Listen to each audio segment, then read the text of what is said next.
in difficult negotiations, difficult conversations, and what are some mistakes people make when they're talking to a bully and negotiating with a bully? Well, first of all, thank you for that question, Rhett. And I'll tell you, you indicated something about me that I'm going to demonstrate in a moment as how people can and how they should not deal with a bully. So a moment Okay. ago, you said I have a calming presence. Now, knowing that is your expectation of me, if you were trying to bully me, I might actually meet your expectation by saying, Rhett, you appear to be trying to bully me. Is that true? I could use that approach. Or I could allow myself to become hyped up. Right, you appear to be trying to bully me. Is that true? Now, if I use that latter approach, that might tend to escalate the situation more than I could otherwise control it. So I say all of that to say one has to be aware of the environment that they're in, why they happen to be in an environment that someone may be bullying them, and what Mm. is it that is motivating that individual to display the tactics that you're perceiving. In addition, one should be mindful of making sure that the person's intent, be it bully or just aggressive, is the way that you're perceiving it. And the way you ferret out that information is, again, state your perception. Red, it seems like you're trying to bully me. Now, you may have even noticed the head movement gesture to the side. My camera is the opposite of my head Yeah. right now, so I'm trying to Right. get that straight. But nevertheless, that's the inquisitive mindset right there. When you have that head tilt, and people subliminally are influenced by our body language as we communicate with them. So to the degree that you have your body language synchronized with your words and actions, you can sound more sincere and or appear less through the gestures that you emit when you're actually communicating with someone. I just have a quick follow-up question, Cynthia. But is what is the difference between aggression and bullying? Is there like that's interesting. It's perception. Seriously. And again, the Okay. reason why you want to follow up with someone is because they may not even be aware that they are displaying aggressive tactics towards you. That may be their normal demeanor. And thus, Okay. when you make them aware of it, and then you observe how they respond or react afterwards, it will tell you if they're being more aggressive than bullying or what their real intent is. But you always need to make sure that both you and that individual are on the same page per what you're perceiving and what it is that they are sending. So in your Secrets of Body Language book, you talk about microaggressions and the importance, right? So can anyone identify and read microaggressions, or is it something you need to be trained in? Yes. Yeah, to both. Okay, great, thank you. Now, Cynthia, did you notice right then when I said yes, you started to laugh? Okay. You, Rhett, and I all knew that you went into a moment of gaiety. So that was me reading the expression that you were emitting at that particular moment. So that's why I said yes. We do intuitively observe people's signals all day long. To hone in on more of what you said aggressions, and I assume you also mean micro expressions, what they really mean, you have to be more aware of someone's body language gestures at that particular moment in time. So, for example, if I were to scream loudly right now, even though we're in a safe environment, in a natural environment of that nature, someone would more than likely jerk. And if they are really frightened, they would hunch down because the body wants to protect itself. The body always wants to stay in a state of comfort. And thus, whenever it is out of that state of comfort because someone is not being completely truthful or outright lying, or it's scared or it's happy, the display comes across the face through the micro expressions. And there are 7 micro expressions that we all emit, no matter what culture we're from, no matter where we are, in the world. So it's paying attention to those expressions that will give you greater insight into the thought process that person is in at that particular moment. And micro expressions last for less than a quarter of a second. So the brain doesn't have a chance to filter it before that display of emotion is shown, which is what makes it so uniquely telling about what that person is experiencing at that moment. All right, I just have a little jump off question as well. Have you ever experienced someone be incredibly off in reading micro expressions? Like, have you ever met anyone who you're like, whoa, you just don't get this? Like, yeah. Well, again, the answer is yes. And sometimes people will say, oh, well, that was a micro expression. Well, what was a micro expression? The way you moved your feet. Well, micro expressions are usually displayed through your facial movements. Fear, anger, disgust, surprise, contempt, sadness, and happiness are the 7 major micro expressions that people emit. So when someone says, well, boy, that micro expression was off, I will then sometimes have fun with them and ask, what did you mean by that? And even that little head tilt, again, we're going back into the inquisitive mode. What did you mean by that? You know, and they'll say, your mouth didn't move in a particular manner. But did you see the expression I just displayed a moment ago? Did you catch it? Yes, that upper turned corner of the lip, that's a display of contempt. And that's how fleeting micro expressions are, which is why you have to be very attuned to exactly what someone is displaying when they are talking to you to detect when they've shown a micro expression. Yeah.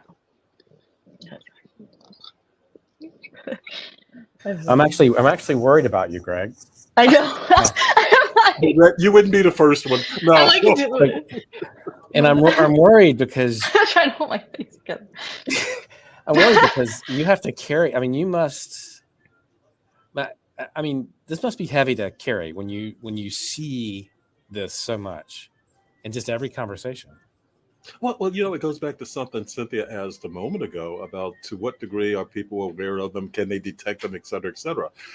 Yes, because not only do I teach this around the world, but it's so ingrained in me, I instinctively pick up such signals. And I even become higher attuned to such signals when I'm negotiating either on behalf of an organization's entities or on behalf of my own in certain cases. I become very more attuned to exactly what they are. And here's the other thing, Red. There are times when all of us try to turn off what we are perceiving, but subliminally, we will sense something and go, I felt a certain way about that. I felt a certain way about her, about him. I'm not exactly sure why, but it's because we have sensed a micro expression, and it just did not make it didn't make it to our state of consciousness, but subliminally, we felt it for sure. Yeah. Well, anytime you get that gut feeling, right? And it's right that listening to it is probably smart because we've got that. I think we all have that sense. We just have tuned it out. And you're 1,000% correct about what we call intuitiveness. Oh, I had a feeling. I felt something. Yeah, you did. You sensed something. And yes, you should pay attention to it, which is another reason you may be familiar with the phrase, go with your first mind. It's because, that first mind was more accurate than you may give it credit for being, simply because you did perceive something that was said, that was done. You picked it up. Be aware of that. Your subconscious is talking to your state of consciousness. All right. So can you take us to school real quick and maybe help us learn to read one or two of these? I don't know how you do it out of your playbook, but how can we pick up on a couple of these?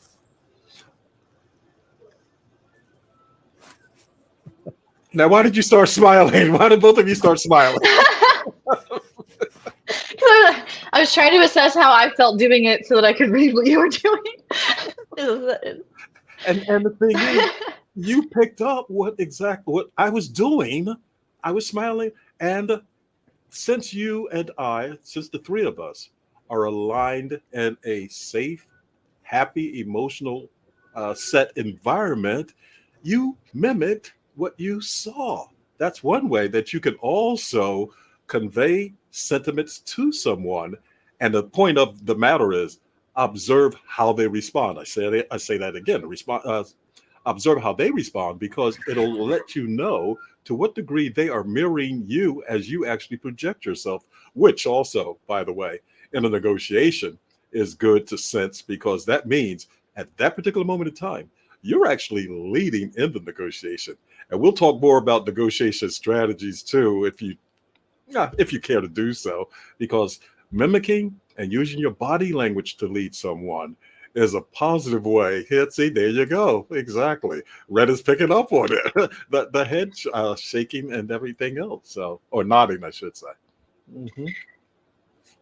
So you're saying not so to lead the expression of the room that's how you know you're leading the negotiation. Sure. If you do Okay. something and somebody, there you go. If you do something and they Yeah. mimic your movements, you're actually leading that person at the same time. Now, Mm. I will become so mundane at times as to, if I'm with a group of people, pick up a glass of water to take a drink and observe who at the table also picks up their water at that particular moment in time. Because you're influencing their movements, even though they may not be aware of it, but you're influencing their movements. Remember, the body always wants to stay in a state of comfort, and the body will do things to stay in that state of comfort. That person that just picked up the glass of water the exact time that I picked up mine wants to stay aligned with me. Their body is actually signaling such, which means if you're in a negotiation and you observe that, you can make that person more of an ally too at that particular point in time. Therein lies the value of body language in negotiations and everyday life to the degree that you can influence others just by the way you present yourself. You can sustain yourself and have a much larger following than otherwise would be the case. You know, I'd like to do, can I explain to you really quickly the most incredible negotiation I ever saw, and you tell me what the person was doing because I would love to know what the story. Cynthia, Dinner. you can't do it. This is dinner. Oh, I No. can't. Oh, dang. I'm like, Okay, wait, Liz, the heck Liz, with I you. have to know. It's years. It's been eating away at me. I have to understand. We go to dinner, appetizers. This person is asking for the most, has the most to gain, only person to order an appetizer, and he ordered soup. And he talked through the eating of the soup. And he got like everything he wanted from that table. And I was so confused because it looked so awkward and it was so uncomfortable. Yet somehow he controlled the whole room with his soup eating. And I was like, what are you doing? And why did it work? Yeah. Well, let me gather some information first, Okay. which is what you should always do before assessing the situation. What was that person's position in relationship to everybody else at the table? He was the strategist. He was like the leader of the strategist group. Okay. Consultant. You So don't have to say a whole lot more after yeah. that. He Yeah. was the leader, strategist group. And to what degree then did those individuals actually look up to that person? Mm.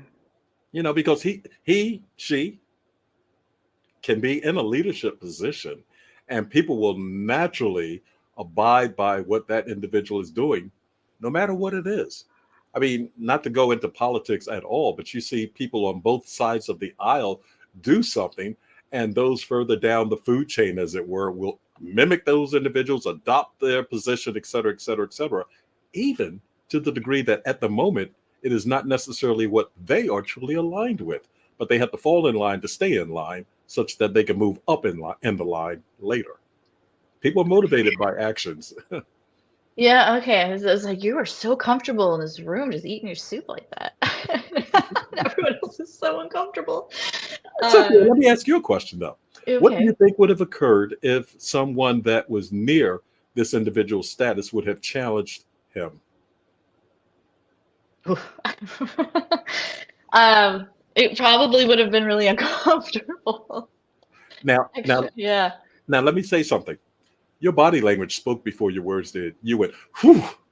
which was a tell that you were getting ready to say something about the degree of uncomfortableness that the individual would have experienced, or the people would have experienced, which is again the value in being able to read body language and nonverbal signals, and I call them sometimes verbal nonverbal signals. People go, "Huh? What's a verbal nonverbal signal?" Huh?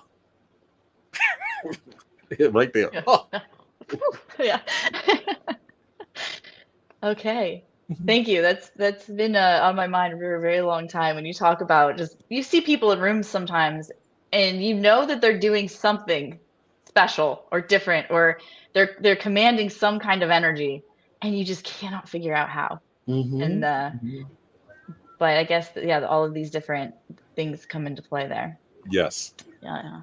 So, Greg, what are some top tips from you on negotiations? I mean, what are the keys to successfully, if you had 2 or 3 ideas that are really key in any negotiation, what are those?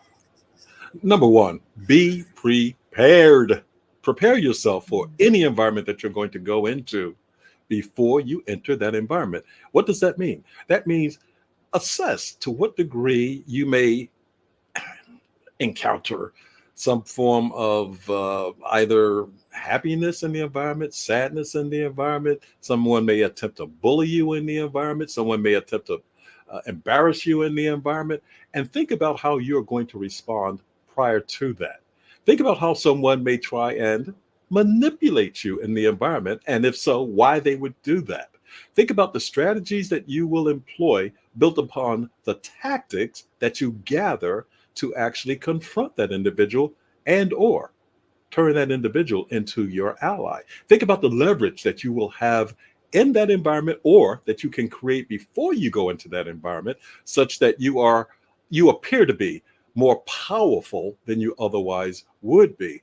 Think about what might be motivating that individual or entity to address you in the manner that they are going to do so. And once you are prepared to do so, you have a better chance of reaching a more favorable outcome than you otherwise would have. I negotiated on behalf of, how do I state this without disclosing too much information? On behalf of a government, I'll phrase it in that manner, whose opposition's position was hide your strength, maintain your security.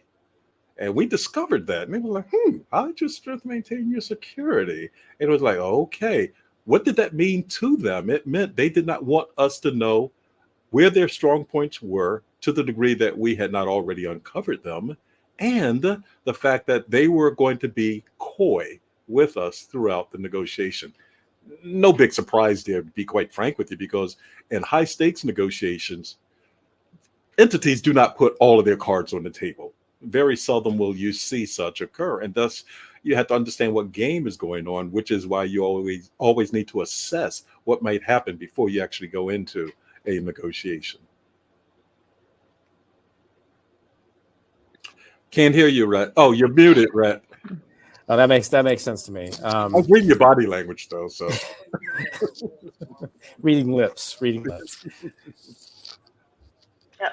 Well, I will jump in because you said you've negotiated in 19 countries. So language, culture, not a barrier here? Oh, it can be. It can be. And Cynthia, I'm glad you asked that question about culture.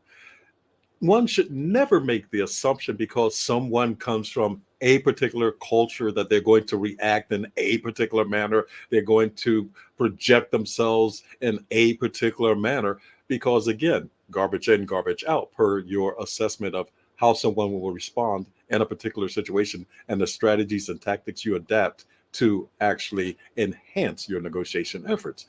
And yet, you must be aware of the potential influence that someone's culture will have on them as they negotiate. In some parts of the world, women are very demure and they will not actually be as aggressive as women in other parts of the world.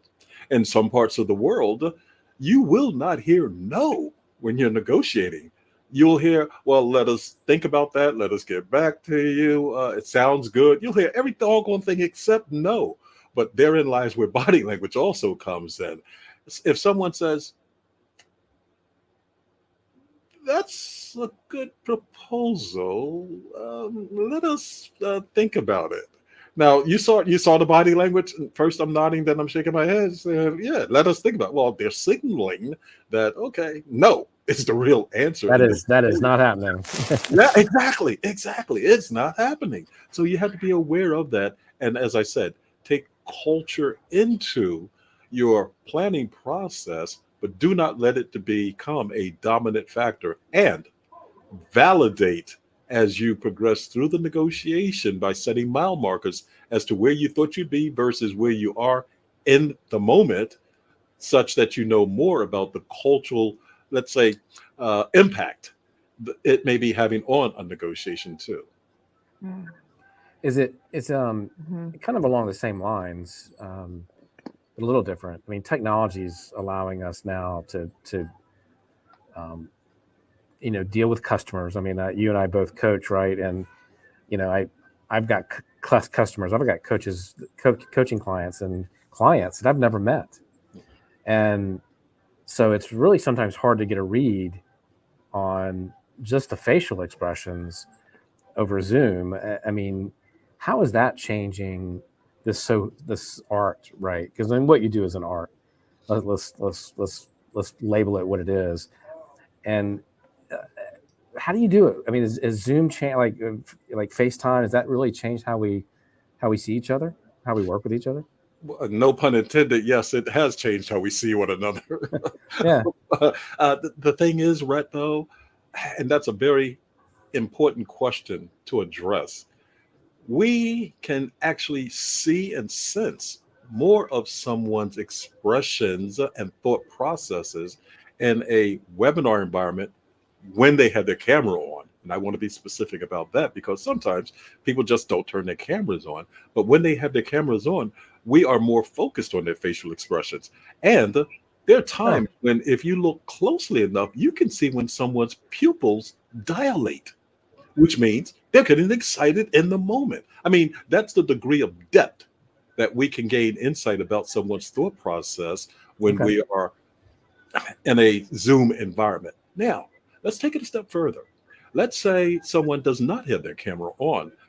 You always create a foundation for how someone uses their body language and such that you have something to compare it against later. So someone doesn't have their camera on, and all of a sudden you should become, I shouldn't say you should, it would be mindful to become more considerate of the word choices they use, the pace of their speech, and exactly how they deliver their message.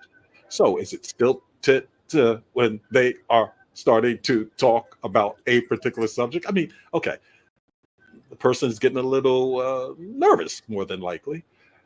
Are they all of a sudden talking a little faster than they were before? Okay, the person is getting excited. So you can still pick up those cues, even though their camera may be off. And there are times when they may display nervousness, and you can hear that example of nervousness.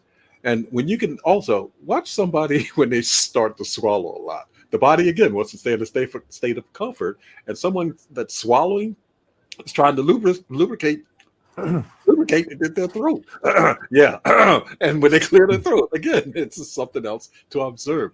All body language cues that one can observe in order to gather insights about somebody's emotional state of mind and exactly what their intent is in that moment. Wow. So then is Rhett's beard helpful in negotiation? Because he's covering, I mean, I wouldn't notice probably if he was swallowing, I don't know. Well, now here's something else too. I'm glad you pointed out the beard. It can give someone the appearance, and in Rhett's case, it's born to be true, someone of more authority. Now, it also, let's say Rhett had the beard on and we were negotiating over a multi-day session, multi-time period. And then all of a sudden Rhett cuts his beard. It's like, whoa, what motivated him to do that? What happened? What did we say? Did we say anything? Did somebody say something to him?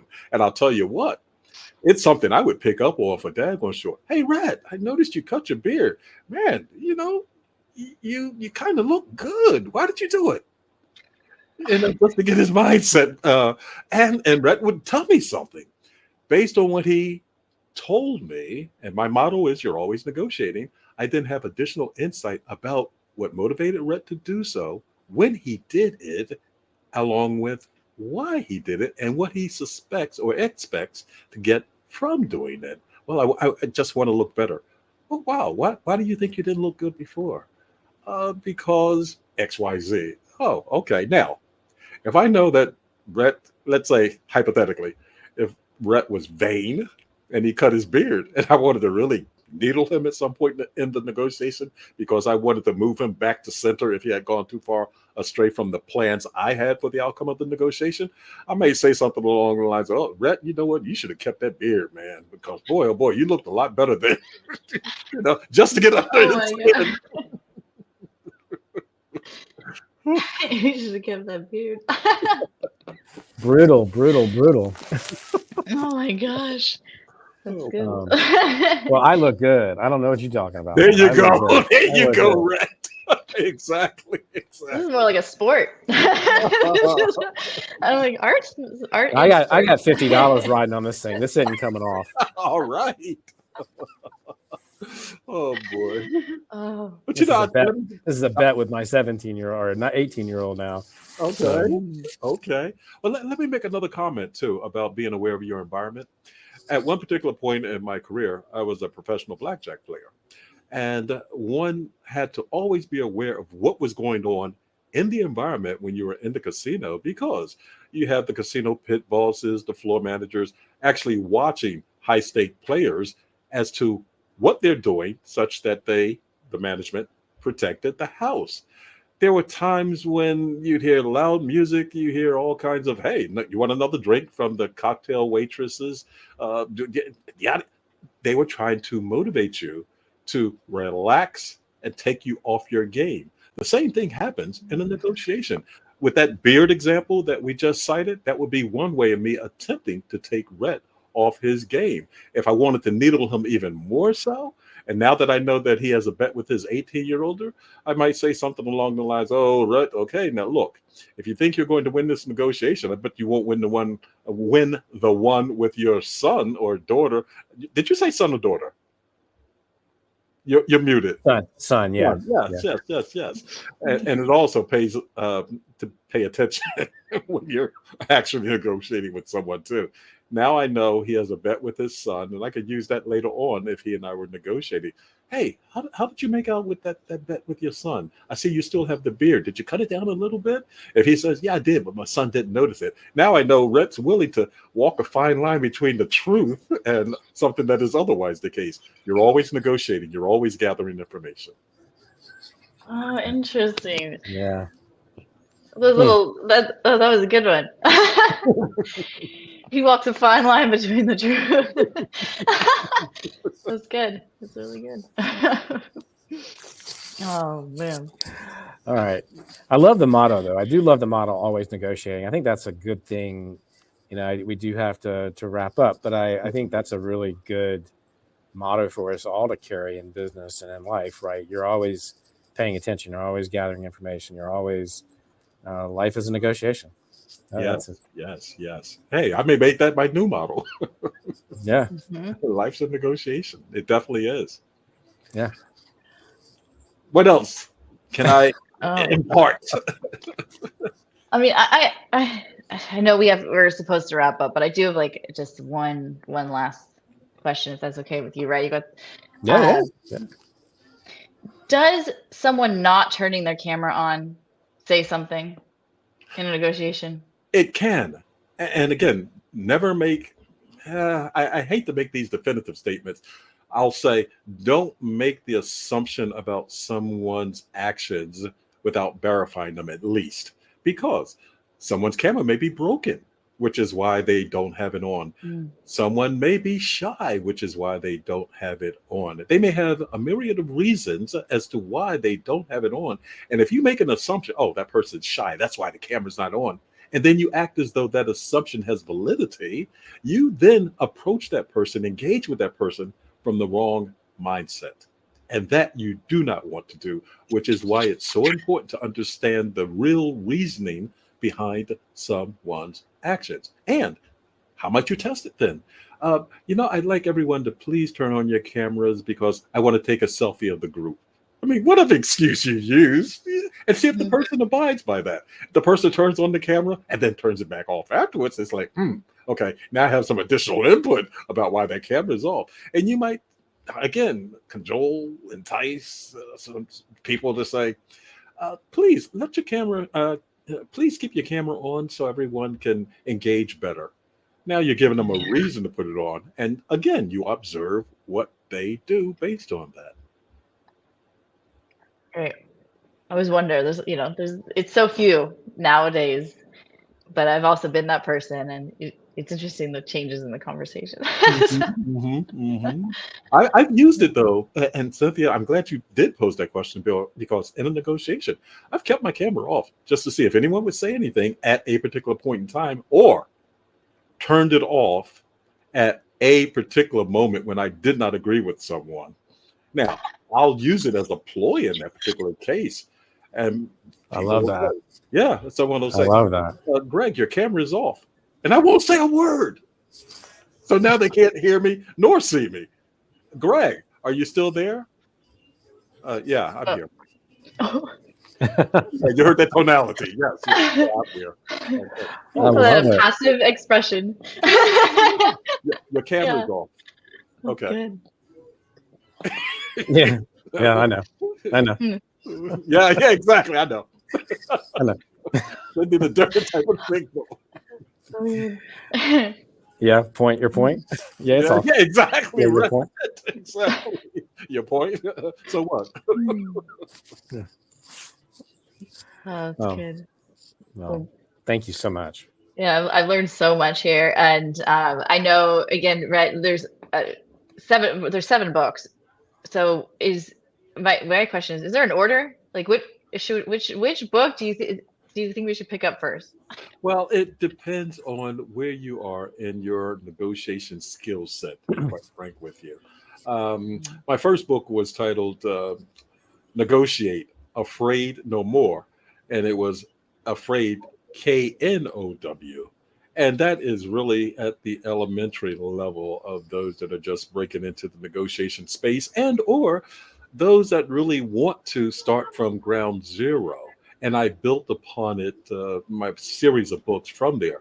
Truth be known, my publisher was the one that asked that I write Negotiating with a Bully because of the political climate that was occurring in the US at that particular point in time. And I've been asked if I would write an update, and I'm like, nope, won't do it. Yep. Yeah, don't want to step into it. So again, you're always negotiating. The things you do today influence your opportunities or lack of tomorrow. So always be aware of where you're heading and how the winds are blowing.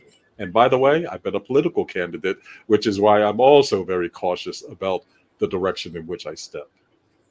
Yeah. Fantastic. I'd love to learn more about that, but I guess we need to not ask. Not at this time. After the election. After the election. Perfect. All right. Excellent. Excellent. Well, 2 weeks. 2 weeks. We can come back to you in a couple of weeks. That's right. 14 days and 14 days. Well, yeah, it's time is passing fast. And I'd love to have you back on again, if it's okay, because I think there's so much more to learn here and talk about. I mean, we didn't even get into half the questions that we had prepared, and because there's just so much more learning here, I think, for people in work and in life that these things help, right? I mean, those facial expressions, that'll help you with your spouse or your partner or your colleague at work. I mean, these are all things that, like you said, help us negotiate life better. Exactly, Rhett. And I'd be more than happy to come back. I love to help people that are helping people become better throughout the world. So by all means, I'd love to come back. Yeah, there's so much more to learn. We've got some books here that matter, I think, Brett. And thank you so much, Greg, for this was really fun for me. I have 2 daughters too, so apply this at home for sure. Thank you. Hey, you can learn a lot of lessons from kids for sure. Boy. Like macro expressions, really. Yeah. Negotiation. I mean, that is high stakes negotiation. Yes. Like, negotiating with a daggone kid is like, it's exhausting. Right. Exactly. And exhaustion is something that good negotiators use to wear the other side down, just like kids. Mommy said so. Well, no. No. Yeah. No. Yeah. Always All appeal to a higher authority. Well, Greg, thank you so much. Guys, you need to get Greg's books. Start with Negotiating with a Bully, Take Charge and Turn the Tables on People Trying to Push You Around. That is on Amazon, of course. And Body Language Secrets to Win More Negotiations, How to Read Any Opponent and Get What You Want. Both of those are available online. You can go to Greg's website. We'll put that in the show notes. And thank you for being here with us on Bestseller TV. We'll be back next week with another episode. And until then, we'll see you later. But be safe out there and pick up a book that matters, like these 2. Bye.